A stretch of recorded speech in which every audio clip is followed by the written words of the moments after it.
네, 오늘 요한복음 16장 16절부터 33절까지 말씀을 함께 봉독했습니다. 오늘 제목은 해산의 고통과 기쁨이라는 제목입니다. 서론으로 몇 가지를 좀 살펴볼 것은 우리의 관심이 어디 있느냐, 거기에 따라서 우리가 판단하고 행동하게 되고 우리의 삶이 나오죠. 어, 우리 모두가 우리 관심이 그리스도에게로 또 땅끝까지 이 복음이 증거되어지도록 하시는 하나님의 방향으로 충만하게 되기를 바랍니다. 그러면 그 사람의 삶의 스타일이 나오게 되고 그 사람의 중심이 복음 중심인지 아닌지 우리가 보면 알게 되죠. 우리의 작은 일 속에도 분명히 하나님의 계획이 있습니다. 종교 속에 있을 때 열심히 노력하고 최선을 다하는 행위 중심의 종교 속에 있을 때 예배드리는 모습을 보면 목회자 자신도 날이 갈수록 예배가 형식적이 되고 또 계속 예배하다 보니까 숙달된 기술이 생기잖아요. 그래서 예배를 인도할 수 있게 됩니다. 그런데 그런 예배는 속 사람은 맹랭해지고 답답해지죠. 그런데 그리스도의 언약 속에 있는 사람들의 예배는 시간이 갈수록 뜨겁고 감사, 감격이 넘치고 은혜가 되고 말씀이 성취되고 문제가 해결되고 힘을 얻게 됩니다. 오늘 이 시간도 저와 여러분에게 그러한 은혜가 임하기를 바라고 우리의 모든 삶의 전도의 문, 또 하나님이 예비하신 제자의 문이 열리는 예배가 되기를 바랍니다. 두 번째로 우리가 서론으로 생각해 볼 것은 고생 끝에 낙이 오는 것은 그런 말이 있잖아요. 고생 끝에 낙이 온다. 그거는 인본주의적인 말입니다. 고생 끝에 낙이 오는 것이 아니죠. 복음은 그렇지 않습니다. 예수님 때문에 고생을 많이 한 사람은 나중에 크게 상을 받는다고 하는데 그렇지 않습니다. 오히려 하나님이 우리와 함께 하신 그 축복 때문에 우리가 일생을 들여도 감사한 거죠. 예수님 때문에 고생한다는 말 자체가 말이 안 되는 것 같아요. 메시아, 이제 그리스도 되신 주님이 우리와 함께 해주셔서 이제는 거룩한 영, 성령을 통하여 땅끝까지 이 복음이 증거되어지는 세계 복음화에 하나님의 시간표가 이제 보이게 된 겁니다. 인간은 절대 해결할 수 없는 영적인 문제가 있죠. 하나님을 떠난 문제, 근본적인 그 저주의 문제를 해결해 주시겠다고 하는 것이 하나님의 최고의 약속입니다. 구약 신약의 말씀의 약속이죠. 인생의 문제는 결국 생명의 문제 아니겠습니까? 하나님을 떠나서 영적으로 사망 상태에 빠져 있기 때문에 시작된 문제가 인생의 문제죠. 사단과 죄의 권세에 인생이 붙잡혀 있는 게 진짜 문제입니다. 우리는 그전에는 우리의 모습이나 우리의 수준이나 환경이나 우리를 힘들게 하는 사람 그것 때문에 막 몸부림치고 힘들어했는데 복음의 말씀을 깨닫고 보니까 그 문제들 배후에 역사하는 죄의 권세가 있고 그 죄의 권세를 통해서 사단의 세력이 우리의 인생을 붙들고 있는 거죠. 하나님이 함께하고 있는데도 모르도록 영원한 하나님의 나라의 배경이 시작되어졌는데도 눈에 보이는 세상만 있는 것처럼 결국 붙잡고 있는 게 문제였어요. 그 문제를 해결해 주시겠다는 약속이 구약에는 메시아로 약속이 되어졌고 그 약속되어진 메시아가 하나님의 정확한 시간이 때가 되어져서 예수님께서 이 땅에 오셨고 십자가에서 고통과 모든 피 흘림을 통해서 죽으시고 또 죽고 끝난 게 아니라 생명으로 부활하셨죠. 완전 무결하게 하나님의 언약이 성취된 줄로 믿습니다. 그래서 우리의 옛사람, 죄와 사망의 법에 묶여있던 옛사람의 모든 문제를 해결하신 예수님이 이제 믿는 자들에게 영원토록 거룩한 영으로 성령으로 함께 하시겠다. 임마누엘로 함께 하시겠다고 약속해 주셨죠. 이 약속이 처음으로 그 약속을 붙잡고 기도했던 마가다락방에 오순절 절기를 지켰던 그 절기에 구약의 절기에 여전히 성령께서 강림하셔서 이들에게 임하셨죠. 그 뒤부터 초대교회는 바뀌었습니다. 이것보다 더 큰 약속이 우리에게 없는 줄로 믿습니다. 창조주 하나님, 그리스도이신 예수님이 성령으로 우리와 함께 하시겠다고 하셨는데 예수 그리스도를 믿고 너무 이 복음이 좋아서 주님을 바라보다 보니까 성령이 임한 것을 우리가 지금 경험하고 있잖아요. 지금도 믿는 사람들 속에 성령께서 내주하시고 인도하시고 동행하고 계십니다. 믿고 구하는 자에게 오직 성령으로 임하시면 땅끝까지 증인이 되리라고 하셨죠. 우리의 인생이 그렇게 지금 인도받고 있는 겁니다. 그런 방향으로 기다리고 그런 방향으로 인내하고 변화시키기 위해서 노력하고 있죠. 전부 하나님의 역사하심으로 결과가 나타날 줄로 믿습니다. 내가 예수 믿는 순간 우리에게 성령으로 임하셨어.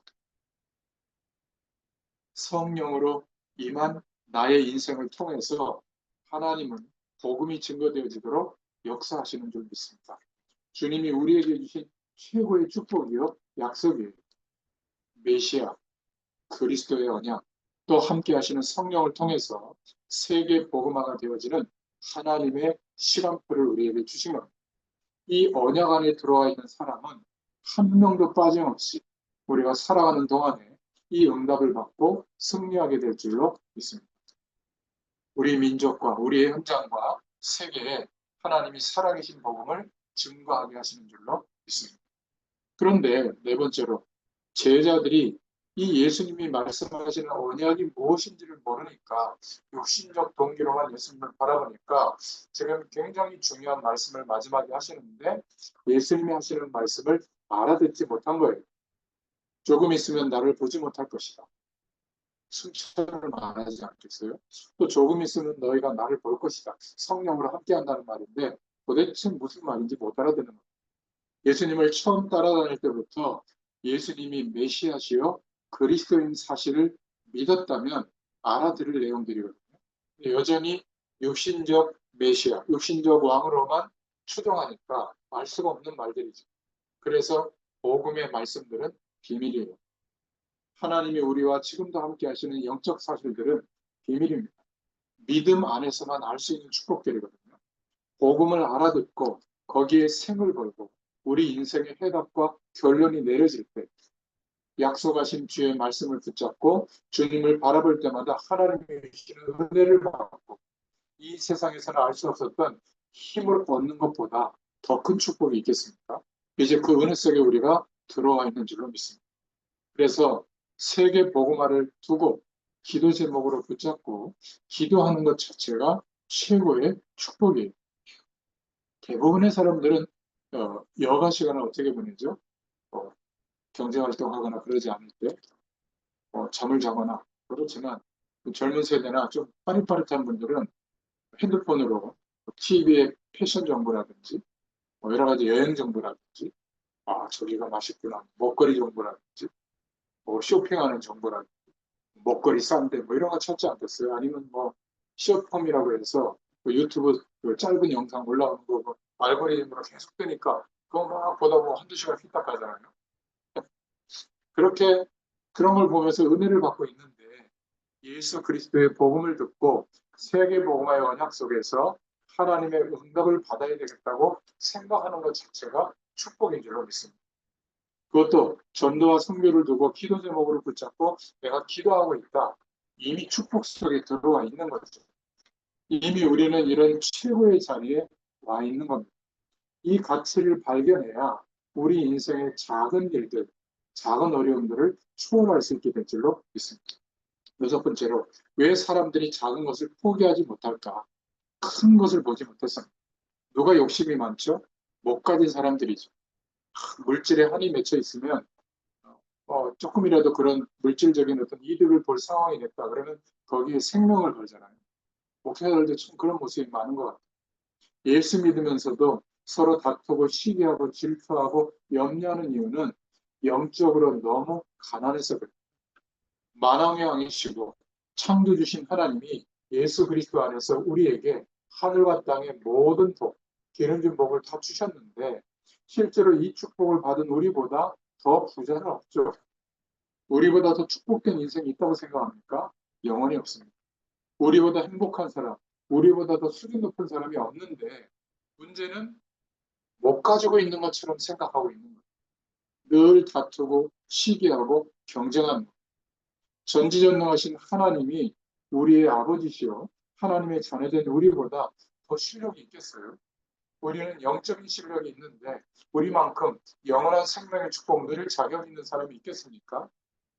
그런데 최고 높은 자리에 있는 사람은 낮은 자리에 있는 것을 가지고 다투지 않습니다.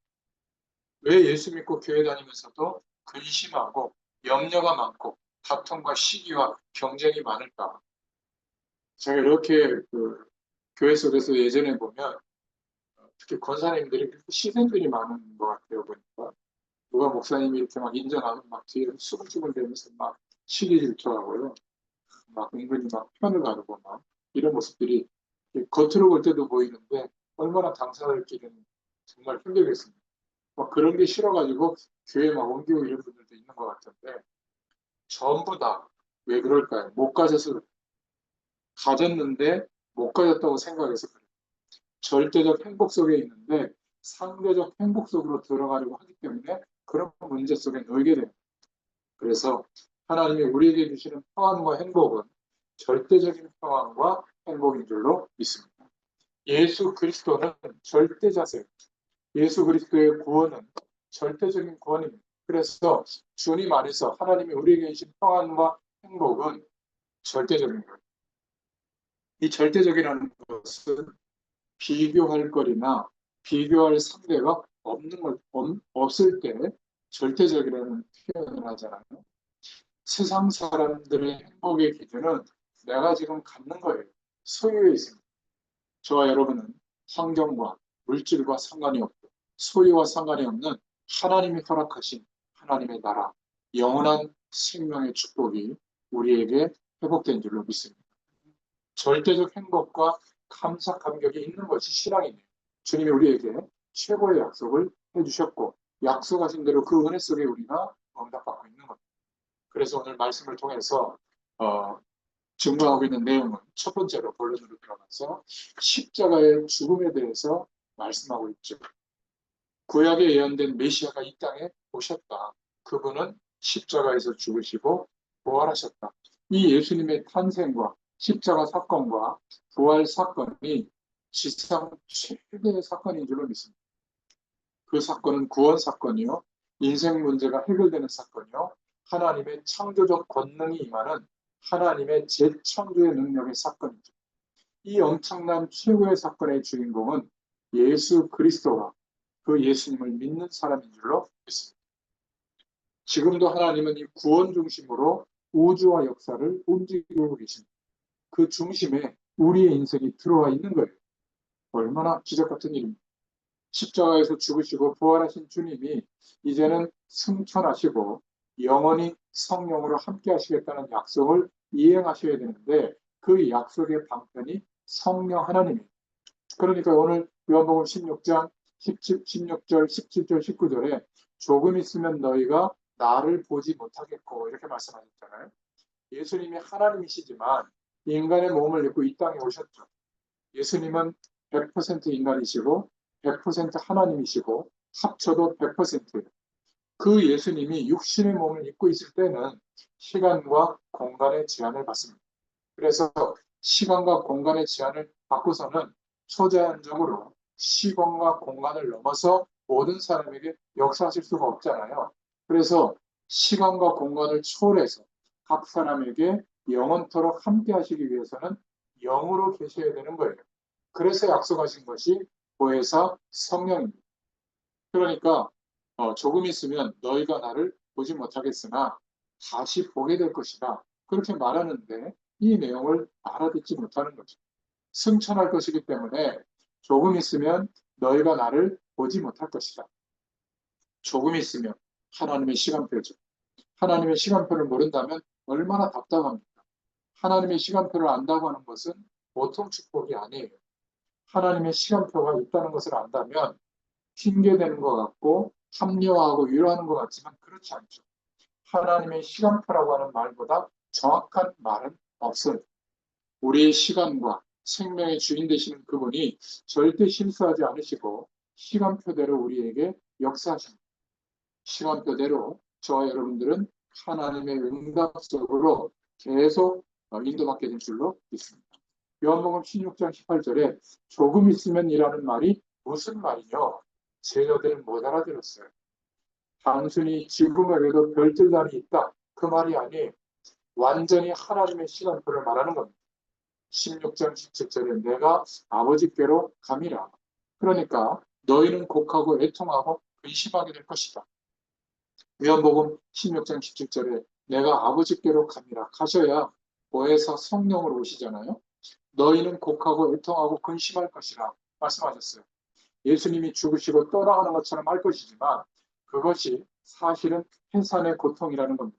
여성분들이 아기를 낳을 때 너무 고통스러워서 다시는 낳지 않을 거라고 굳게 결심하는데 조금 있으면 또 낳죠.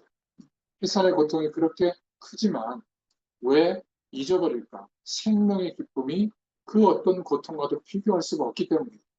주님이 십자가에서 죽으시고 부활하시고 승천하신 그 일을 통해서 최고의 축복, 생명의 축복과 성령의 역사를 약속해 주셨습니다. 그것을 해산의 고통과 기쁨이라고 표현하신 거예요. 16장 23절에 너희가 아무것도 내게 묻지 아니하리라 말씀하셨죠. 정말 복음의 가치와 그리스도의 언약적 축복을 알게 되면 물어볼 필요가 없게 됩니다.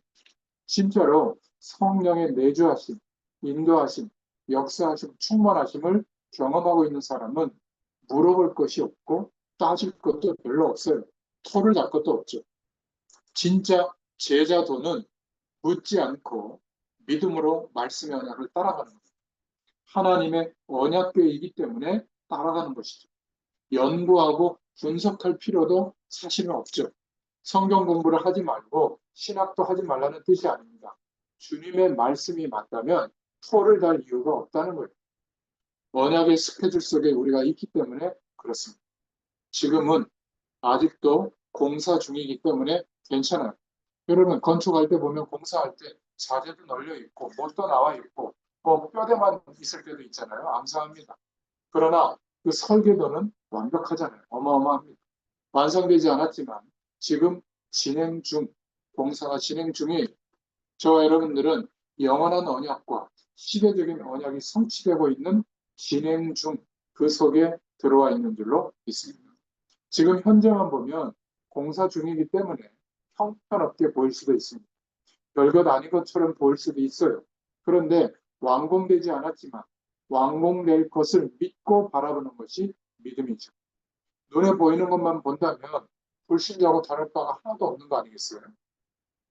말씀으로 약속하는 것을 믿는 믿음의 눈이 열려야 할 줄로 믿습니다. 공사 중 현장에 있기 때문에 지금 안 되는 것이 있는 것 같아도 우리는 보통 축복 속에 들어와 있는 게 아닙니다. 우리 인생도 공사 중이라면 우리 인생을 향하신 하나님의 마스터 플랜, 전도와 선교를 두고 인도하시는 축복을 알면 됩니다. 우리를 향하신 하나님의 설계도 계획서는 최고고요. 최상이고 최선인 줄로 믿습니다. 하나님께서는 너무나 완벽한 계획을 가지시고 지금 우리 인생을 공사하고 계시는 거예요. 성령의 역사를 통해서 작업하고 계십니다. 우리가 그 속에 있는 거예요. 비참하게 애굽에 노예 생활하고 있는 이스라엘 백성들을 향한 하나님의 계획은 단순히 출애굽 정도가 아니라 가나안을 정복하는 것. 싸움도 못하고 다혈질이고 원망불편하고 탐만 나면 하나님께 대들고 하나님 없다고 소리 지르는 이스라엘을 향하신 하나님의 계획은 땅끝까지 이 복음을 증거하도록 하시는 세계 복음화, 세계 정복이에요. 이 이스라엘 백성들인데도 불구하고 이 민족을 당해낼 민족이 없었죠. 왜 그렇죠? 언약의 백성이기 때문에 그렇습니다. 언약의 백성에게는 하나님이 함께 하시기 때문에 그래요. 저와 여러분이 이런 하나님의 시간표 속에 있는 줄로 믿습니다. 그 믿음과 하나님의 언약은 지금 우리에게도 진행형인 줄로 믿습니다. 그런데 신앙생활하면서 너무 힘들어한다는 것은 그 사람의 신앙이 지금 진행형이 아니라 하나하나 정체되어 있기 때문에 그런 거예요. 믿음이 좋을 때는 막 좋고 나쁠 때는 막 한없이 나쁘고 그런 정체돼서 그런 겁니다. 지금까지 교회사를 보면 교회적인 많은 운동들이 진행형으로 지금까지 진행되는 것이 거의 없죠. 이게 한때의 부흥으로 끝나는 거예요. 여러분들도 많이 아시는 주의 종들 전도자들 아실 거 아니에요? 끝까지 지속하고 있는 사람 몇 안 될 거 아닙니까? 이게 너무 안타까워요. 우리의 교회도 한때 반짝하고 부흥했다가 식어지면 안 될 줄로 믿습니다. 계속해서 저와 여러분의 삶과 현장에서 진행형이 되어야 될 줄로 믿습니다. 너무 감사한 것은 성경 66권이 있어서 감사한 것 같아요. 창세기부터 쭉 읽어가는데 이제 민수기를 읽어가는데도요. 이렇게 너무 풍요로운 말씀이 있는데 왜 우리가 그동안 성경 말씀을 이렇게 도외시했을까? 목회자인 저도 그렇게 생각하거든요. 모든 주제가 다 들어있어요. 민수기서만 보는데. 민수기서를 이렇게 쭉 읽어본 적 별로 없지 않습니까? 레위기 특히 뭐 피 어쩌고 뭐 핏째 먹지 마라 뭐 이런 거랑 괜히 막 불법적으로 막 생각하지. 정말 다 복음의 말씀들인데 왜 그렇게 소홀히 했을까? 그런 것들을 생각해 참 은혜죠. 저에게 그런 시간을 주셔서. 그러니까 지금도 믿음과 언약은 진행되고 있다. 우리의 생각이 지금은 별 볼 일 없고 없는 것 같고 아무것도 안 되는 것 같지만 완전한 하나님의 스케줄 속에서 진행형으로 있는 줄로 믿습니다. 이게 바로 성령의 역사이고 사도행전적인 응답이에요. 그래서 우리 자신을 살펴보면 됩니다. 우리가 얼마나 응답을 받았는가, 우리의 생각이 전도와 선교를 두고 얼마나 갱신되고 있는가, 그것을 알고 있다면 보통 축복이 아닙니다.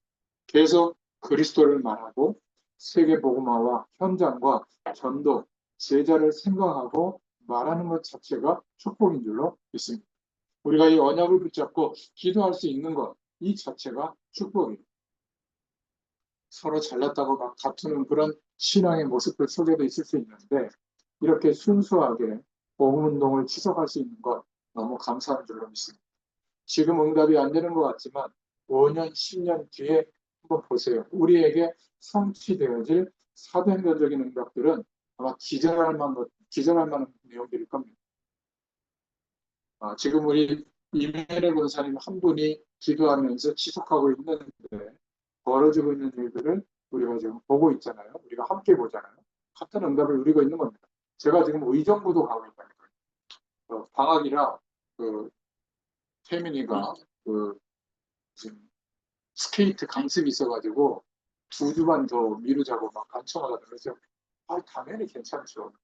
간청할 일이에요. 미안해가지고 그 동호 형제가 막 너무 막 감사하고 말씀 묵상 올려주는데 막 아멘이 이렇게 올라오고 이런 사람을 어떻게 만나겠어요? 그것도 젊은 층에 그런 사람들 별로 없거든요. 돈 벌고 먹고 살고 그냥 거기에 치중하죠. 그러니까 막 황송해하고 아니 목사가 당연히 가서 말씀 전해주는 게 당연한 건데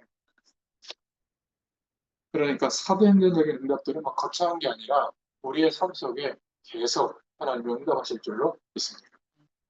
십자가의 죽으심의 축복이 바로 이런 거예요. 두 번째는 약속하신 대로 영원한 임마누엘 우리와 함께 하시는 축복이 누려지려면 시공간을 초월해서 하나님이 역사하셔야 되잖아요. 예수님이 우리와 함께 하셔야 되잖아요. 그래서 영원한 임마누엘의 축복의 약속을 이루시려고 거룩한 영, 성령으로 강림하시는 줄로 믿습니다. 어떻게 전체에게 임하면서 동시에 각 사람에게 임할 수 있을까? 사도행전 2장 1절부터 4절에 보면 오순절에 각 사람에게 성령이 임하셨습니다. 이것이 세상에서는 알 수 없는 초자연적인 하나님의 역사예요. 지금 우리에게도 함께 하시지만 영상으로 보시는 우리 김 권사님에게도 동일하게 역사하시잖아요. 또 나중에 다른 분들이 영상으로 보실 때도 또 미디어의 환경을 넘어서서 시간관을 초월해서 성령으로 역사하시잖아요. 이게 바로 성령의 역사예요. 그러니까 잠깐 못 보겠지만 조금 있으면 나를 버리라. 요한복음 16장에 16절, 17절, 19절에 말씀하고 있죠. 또 20절에 보면 지금은 곡하고 애통하고 근심하지만 너희 근심이 도리어 기쁨이 되리라고 말씀하고 있습니다. 21절에는 여자가 입산하게 되면 그때가 이르렀으므로 근심하나 아이를 낳으면 세상에 사람 난 기쁨을 인하여 그 고통을 다시 기억지 않는다. 이렇게 말씀하고 있죠. 그런데 아직도 고난주간 이런 때가 되면 예수님의 고통을 막 기억하려고 어떤 필리핀 이런 데서는 손에 막 직접 못을 박고 막 무릎으로 기어다니면서 피가 나도록 고행하는 사람들이 많이 있어요. 왜 그럴까요? 이 사람들은 예수 생명이 무엇인지 몰라서 그래요. 그냥 어떤 몸에 느껴지는 고통만 생각하는 거죠. 성령의 역사하심이 회복됐는데 이것을 몰라서 그렇습니다. 16장 22절에 너희의 기쁨을 빼앗을 자가 없느니라 말씀하고 있죠. 우리 속에 회복되어진 이 기쁨을 빼앗을 자가 없다. 그런데 너무나 많은 기독 신자들이 이 기쁨이 없어요. 빼앗기고 있는 겁니다. 돈에 빼앗기고 사람에게 빼앗기고 스스로의 성격에 빼앗기고 문제에 빼앗기고 그러면서도 단어는 다 듣죠. 성령 충만. 그것은 그까짓 것이라고 생각합니다. 나에게는 차라리 돈 10,000원이 더 필요하다. 이렇게 생각하는 사람들이 의외로 많아요. 지금 내 발등에 불이 떨어졌는데 무슨 임마누엘이고 성령 충만이고 세계복음이냐 이렇게 말하는 사람도 실제로 제가 봤어요. 그리스도와 복음의 비밀을 몰랐을 때 솔직히 말하면 우리도 그러지 않았습니까? 빨리 이 문제를 해결해 주셔야지 무슨 세계복음은 나는 그런 깜도 안 되는데 그렇지 않습니다. 절대적 기쁨과 행복 속에 있는 사람은 다 빼앗겨도 됩니다. 다 빼앗긴다고 가난해집니까? 하나님이 우리와 함께 하시는데 다 빼앗겼어도 우리가 영적으로 육신적으로도 하나님이 함께 하시는 최고 부자라는 사실은 절대로 변함이 없습니다. 헤비급 복싱 챔피언이 지나갔는데 동네 서득자는 사람들이 시비 걸면 거기다 주먹을 휘두르겠어요? 아, 미안하다 그러고 가야지. 주먹 한 방 휘두르면 사망할 수도 있는. 그렇잖아요. 왜 기독교인들이 속이 좁고 꽁생원이고 양보를 못하고 그릇이 작은가? 어마어마한 하나님의 축복을 받았는데 우리는 다 받았기 때문에 이 사실을 구하면 허락하시는 줄로 믿습니다. 그렇다면 다 양보해도 괜찮은 거예요. 그렇다고 망하는 게 아닙니다. 저와 여러분은 절대 망할 수 없는 하나님의 자녀가 된 줄로 믿습니다. 그래서 세 번째로 이제는 내 이름으로 기도해라. 요한복음 16장 26절, 요한복음 14장 13절 14절에 주님은 이 놀라운 성경 말씀과 복음을 근거로 기도하라고 말씀하고 있는 겁니다.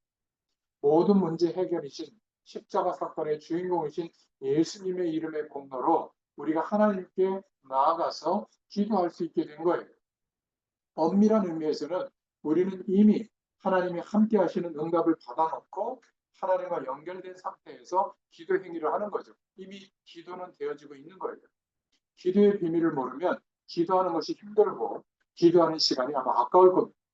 사단은 가능한 한 우리가 기도의 축복을 누리지 못하도록 어떤 방법을 동원해서라도 막을 거예요. 먼저 우리가 기도의 축복을 받고 주님과 소통되어지는 기도 속으로 들어갈 수 있기를 바랍니다. 세상에서는 자꾸 올빼미 체질을 만들거든요. 그러면 세상 정복하기가 어려워요. 우리의 환경을 바꿀 수가 없습니다. 누가 세상을 정복하죠? 지금 현재 보면 새벽 체질을 갖고 있는 사람들이 예전에 뭐 이건희 회장, 정주행 회장 이런 사람들은 막 3시에 가족들을 지켜냈다고 하잖아요. 새벽에. 그때 밥 먹고 뭐 여러 가지 준비시키고 회의도 하고 그랬다는 거 아니겠어요? 새벽 체질이 돼야 됩니다. 그러려면 일찍 자야 돼요. 하나님께서 우리를 그렇게 지으신 거거든요. 잠을 자라고 밤을 만드신 거예요. 지금 대학생, 청소년, 청년들은 거의 올빼미 체질입니다. 밤에 뭐 하냐면 SNS 하거나 그런 숏 영상을 보거나 검색하느라고 바빠요. 비효율적으로 뭐 거의 새벽녘에 밤늦게까지 그러다가 잡니다. 학생들은 보충 수업이나 자유학습이나 아이들을 막 밤늦게까지 잡아놓는데 요즘은 어떤가 모르겠어요. 그러니까 사단은 우리를 자꾸 올빼미 체질로 만드는 거예요. 그리고는 아침에는 늦게 일어나죠. 실업자가 왜 힘든지 아세요? 아침에 일찍 일어날 이유가 없으니까 밤늦게까지 막 이런저런 거 하다가 점심때쯤 일어납니다. 그러면 하루를 거의 다 까먹어요. 우리 청년들은, 우리 후대들은 세상을 정복하려면 일찍 자야 돼요. 새벽에 도우시는 하나님, 내가 새벽을 깨우리로다. 이런 말씀도 있잖아요. 새벽 기도를 하기 위해서는 천하 어떤 사람도 건강하게 일찍 자야 됩니다. 새벽에 중요한 일들이 일어난다면 이 새벽 시간을 우리가 확보해야죠. 새벽 예배를 드리면 기도의 축복을 빼놓고라도 아침 먹는 시간이 7시, 8시라면 많은 시간이 확보되잖아요. 그렇지 않습니까? 그 시간에 운동도 할 수 있고, 뭐 학원에 다니면서 배울 수도 있고, 성경 공부도 할 수 있고, 말씀 정리도 할 수 있고, 취미 생활도 얼마든지 가능해요. 거기다가 첫 시간을 깊은 기도의 비밀 가운데 하나님과 교제하는 것으로 시작한다면 아마 하루가 완전히 다를 거예요. 일찍 일어났으니까 저녁에는 좀 일찍 자면 되는 겁니다. 그러면 몸 컨디션이 정상으로 돌아오거든요. 일찍 자니까 또 일찍 잠이 깨는 거예요. 이 속에서 세계복음화의 비밀이 다 들어있는 겁니다. 그런데 새벽 예배를 제대로 하는 사람은 이렇게 하다 보면 일단 다른 막 특별한 약속을 잡을 수가 없어요.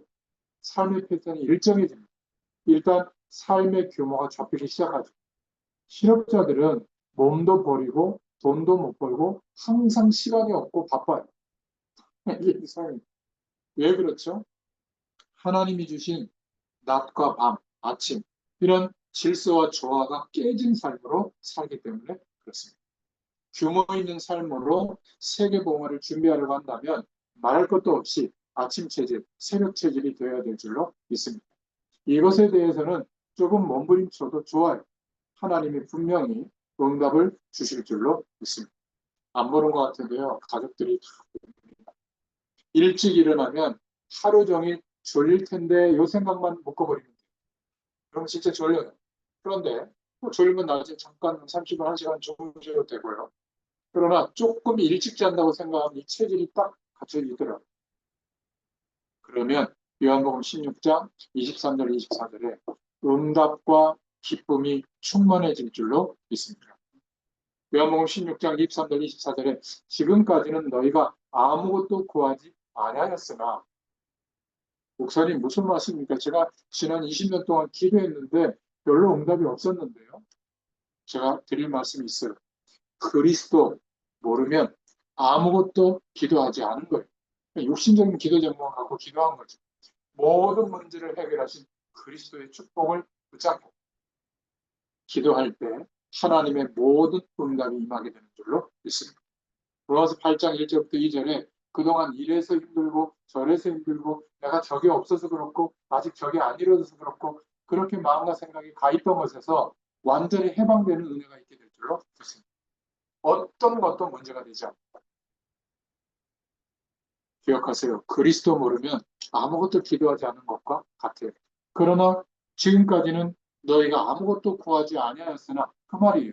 그런데 이제는 그리스도의 약속을 붙잡고 기도해라. 그리하면 받으리니 너희 기쁨이 충만하다. 무조건 부르짖는 것이 아니라 바른 기도 제목을 붙잡고 바르게 사실적으로 기도하면 됩니다. 그리스도는 모든 문제의 해결자시요 하나님의 모든 응답이고 그 안에는 하나님의 모든 축복이 다 들어있습니다. 우리를 완전히 해방하셨기 때문이죠. 이때부터 요한복음 16장 33절에 성도가 누리는 축복이 옵니다. 평안이 오고 담대해지고 어떤 상황에서도 승리하게 될 줄로 믿습니다.